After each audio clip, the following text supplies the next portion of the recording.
Oí un avión que pasaba cerca por el cielo y tuve tiempo de desear estar en él, tranquilamente sentado en un asiento de ventanilla, con una Coca-Cola en la mano, contemplando allá abajo la brillante línea de un río, cuyo nombre ignoraba. Podía ver todas las astillas y las mellas de la traviesa del durmiente en la que estaba agachado, y podía ver por el rabillo del ojo el chispeante riel y mi propia mano haciéndolo.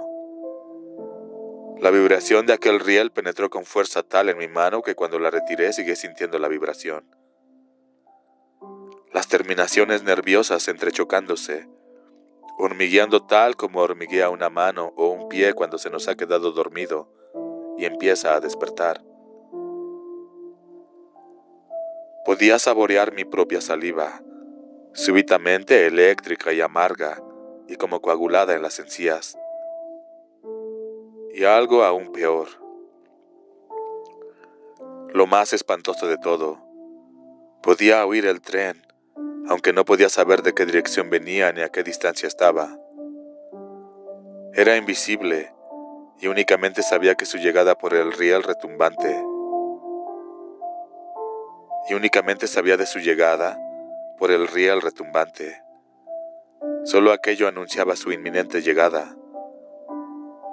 La imagen de Ray Brower, espantosamente destrozado y lanzado como un trapo, bailó ante mis ojos.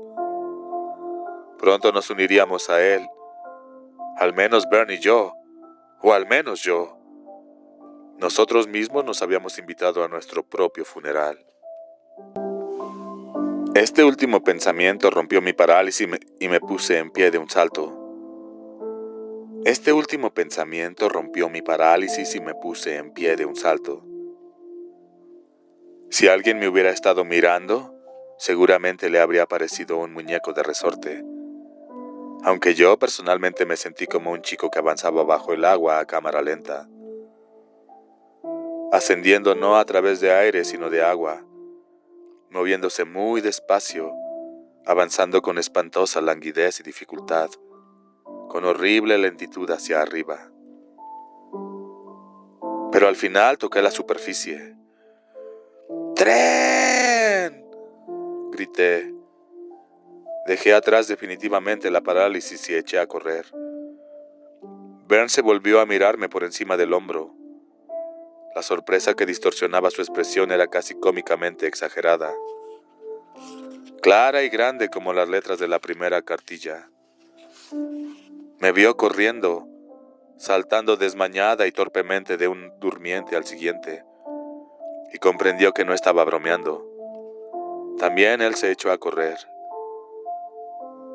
Pude ver a lo lejos a Chris saltando de las vías a la sólida seguridad del terraplén, y le odié con odio tan fresco, amargo y jugoso como la savia de una hoja de abril. Estaba a salvo. Aquel mamón estaba a salvo. Le vi arrodillarse y agarrar la vía. Estuve a punto de meter el pie izquierdo en el hueco que quedaba entre los durmientes. Agité las manos, mis ojos tan ardientes como cojinetes de bolas de alguna pieza de maquinaria incontrolable.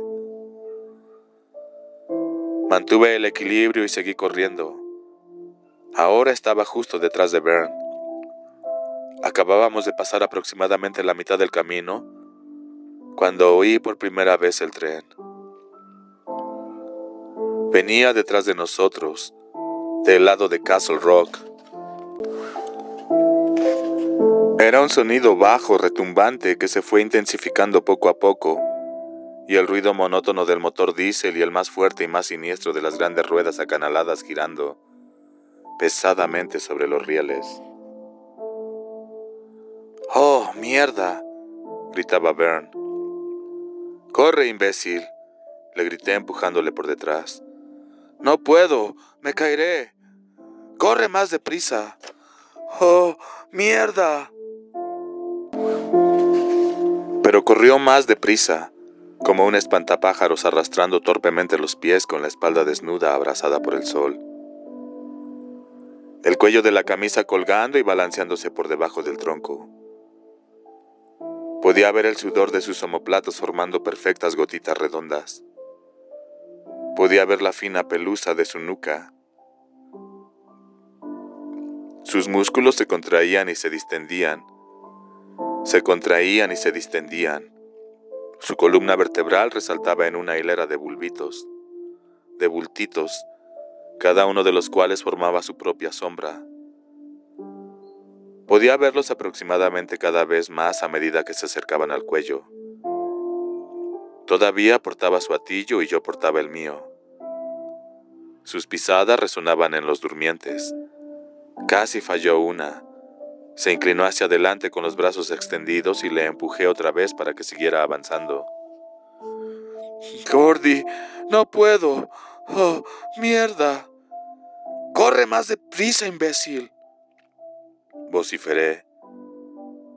¿Acaso disfrutaba yo con todo aquello? En cierto modo, de un modo peculiar, autodestructivo que he experimentado a partir de entonces, solo cuando estoy completa y absolutamente borracho. Sí. Guiaba a Bernd Tessio igual que lleva un ganadero a una vaca especialmente buena al mercado. Y tal vez él disfrutara igual de su propio miedo, berreando como lo haría la misma vaca, vociferando y sudando, con Hectora subiendo y bajando como los fuelles de un herrero a toda prisa, manteniendo la marcha con torpeza, tambaleándose. El ruido del tren era muy intenso ahora. La locomotora emitía un retumbar constante y firme. Oímos su pitido cuando cruzó el empalme en el que nos habíamos detenido para tirar piedras a la bandolera metálica. Me gustara o no, había conseguido al fin mi cancerbero. Esperaba que el puentecillo empezara a temblar bajo mis pies. Cuando eso ocurriera, estaría justo detrás de nosotros. ¡Más deprisa, Bernd! ¡Más deprisa! ¡Santo Dios, Gordy! ¡Oh, Dios mío, Gordy! ¡Oh, mierda! La bocina eléctrica del carguero rompió en aquel punto el aire en 1000 pedazos, con un largo y estruendoso pitido, convirtiendo todo cuanto hubieras visto en el cine en un tebeo o en tus propios ensueños de nada, permitiéndote saber lo que tantos héroes como cobardes oían realmente cuando la muerte inexorable caía sobre ellos.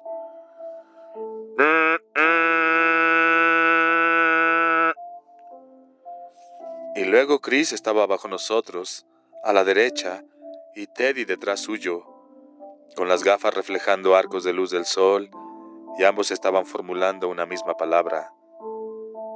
Y esa palabra era ¡salten! Pero el tren había borrado todo su significado, dejando solo la forma en sus labios al formularla. El puentecillo empezó a temblar cuando el tren entró en él. Saltamos. Bernd aterrizó cuán largo era entre ceniza y polvo, y yo aterricé a su lado. Yo no vi el tren, ni sé tampoco si el maquinista nos vería a nosotros. Cuando 1 o 2 años después mencioné a Chris la posibilidad de que no nos hubieran visto, él dijo: «No pitan de aquel modo sin más ni más, Gordy». Pero tal vez lo hiciera. Tal vez se pusiera a pitar de aquel modo solo porque sí, supongo. Pero en aquel momento, todo esto no importaba absolutamente nada. Me apreté las manos contra los oídos y hundí la cara en el suelo cálido mientras el carguero pasaba, emitiendo un sonido de metal rozando contra metal. No sentía el impulso de mirarlo. Era un carguero muy largo, pero yo no lo vi, no lo miré. Antes de que hubiera pasado del todo, sentí una mano cálida en el cuello y supe que era la de Chris. Cuando pasó del todo, cuando estuve bien seguro de que había pasado del todo, alcé la cabeza como el soldado que sale de la trinchera tras una larga jornada de andanadas artilleras.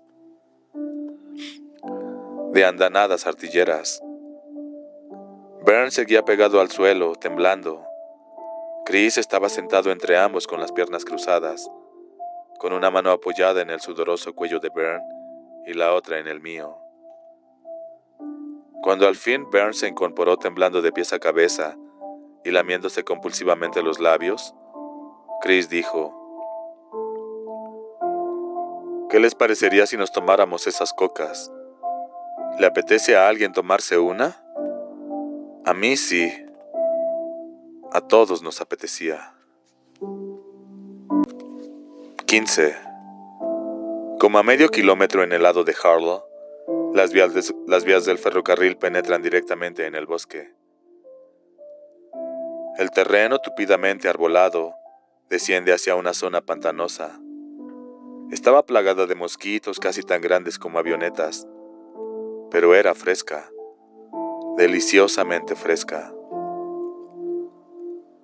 Nos sentamos a beber los refrescos a la sombra. Vern y yo nos echamos la camisa por los hombros para mantener alejados a los insectos. Pero Teddy y Chris se sentaron desnudos de cintura para arriba, con un aire tan apacible e indiferente como el de los esquimales en un iglú. No llevábamos allí 5 minutos cuando Vern se alejó entre los matorrales y se agazapó por allí, lo que nos llevó a un montón de bromas y codazos cuando regresó. ¿Te asustaste mucho con el tren, Vern? No, contestó. Iba a hacerlo de todas formas cuando llegáramos al otro lado. Tenía que hacerlo igualmente. Tenía ganas antes, ¿comprenden? Vern, corearon Chris y Terry. Venga ya, que es cierto, en serio. Entonces no te importa que examinemos los fondillos de tus calzones para comprobar si hay chorreteadas. ¿Eh? Preguntó Terry. Vern se echó a reír, comprendiendo al fin que le estaban tomando el pelo. ¡A la mierda! Chris se volvió hacia mí. ¿Te asustaste, Gory? Nada de nada, dije, y di un sorbo a mi coca. ¿Nada de nada? No me digas. Me dio un golpe en el brazo. En serio, no me asusté lo más mínimo. ¿En serio? ¿No te asustaste? Chris me miró de arriba a abajo. En serio, sencillamente estaba petrificado. Esto les hizo gracia a todos, incluso a Vern, y nos reímos un buen rato con ganas. Luego nos tendimos de espaldas sin bromear ya, limitándonos a beber el refresco, callados. Sentía el cuerpo cálido, relajado y en paz consigo mismo. Todo en él era armonioso. Estaba vivo y contento de estarlo. Todo parecía destacarse con una especial dulzura, y aunque no podría decirlo muy alto, no creo que importara. Tal vez aquella sensación de dulzura era algo que deseaba solo para mí. Creo que aquel día empecé a comprender un poco lo que hace a los hombres temerarios. Hace un par de años pagué $20 para ver a Evel Knievel intentar saltar el cañón del río Snake, y mi esposa se horrorizó. Me dijo que si hubiera sido romano, habría estado en el Coliseo mascando tranquilamente uvas y viendo cómo los leones disipaban cristianos. Y viendo cómo los leones destripaban cristianos. No tenía razón, pero no me era fácil explicárselo. En realidad creo que se habría creído que me burlaba de ella. No pagué aquellos $20 para ver a aquel individuo morir en un circuito cerrado de televisión, aunque estaba absolutamente seguro de que era lo que ocurría. Fui precisamente por las sombras que hay siempre en un lugar tras nuestros ojos. Por eso que Bruce Springsteen llama en una de sus canciones la oscuridad que bordea una ciudad. Y creo que siempre hay un momento en el que todos deseamos penetrar en esa oscuridad. Pese a los torpes y limitados cuerpos que algún dios bromista nos concedió a los seres humanos. No a pesar de nuestros torpes cuerpos, sino precisamente por ellos. Oye, cuéntanos esa historia, dijo de pronto Chris incorporándose. ¿Qué historia?, le pregunté, aunque estaba casi seguro de saber a cuál se refería. Me sentía siempre incómodo cuando se hablaba de mis escritos, aunque parecía que a todos les gustaban. Desear contar historias, desear incluso escribirlas, no era mucho más peculiar y audaz que querer ser inspector de alcantarillas o mecánico del Grand Prix.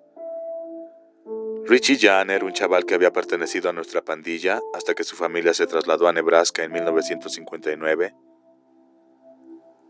Fue el primero que descubrió que yo quería ser escritor, que quería dedicarme a escribir como trabajo exclusivo, profesionalmente. Estábamos un día allá arriba en mi cuarto, sencillamente pasando el rato, y encontró por casualidad un montón de hojas escritas debajo de los tebeos, en una caja en mi armario. ¿Qué es esto?, preguntó Richie. Nada, le contesté yo, e intento quitarle las hojas de la mano. Richie las retira para mantenerlas fuera de mi alcance. Y bueno, he de admitir que no puse gran empeño en recuperarlas. Deseaba que las leyera y al mismo tiempo no quería que lo hiciera. Una inquietante mezcla de orgullo y timidez que sigo sintiendo aún hoy cuando alguien quiere ver lo que estoy escribiendo. El acto mismo de escribir es algo que se hace en secreto, como la masturbación. Bueno, yo tengo un amigo que hace cosas como escribir relatos en los escaparates de librerías y grandes almacenes. Pero es un caso de valor fuera de lo normal. Es el tipo de individuo con quien te gustaría poder contar si alguna vez te da un ataque al corazón en una ciudad en la que nadie te conoce. Para mí, quiere siempre ser sexo, y no llega nunca a hacerlo. Es siempre esa masturbación adolescente en el lavabo, encerrado.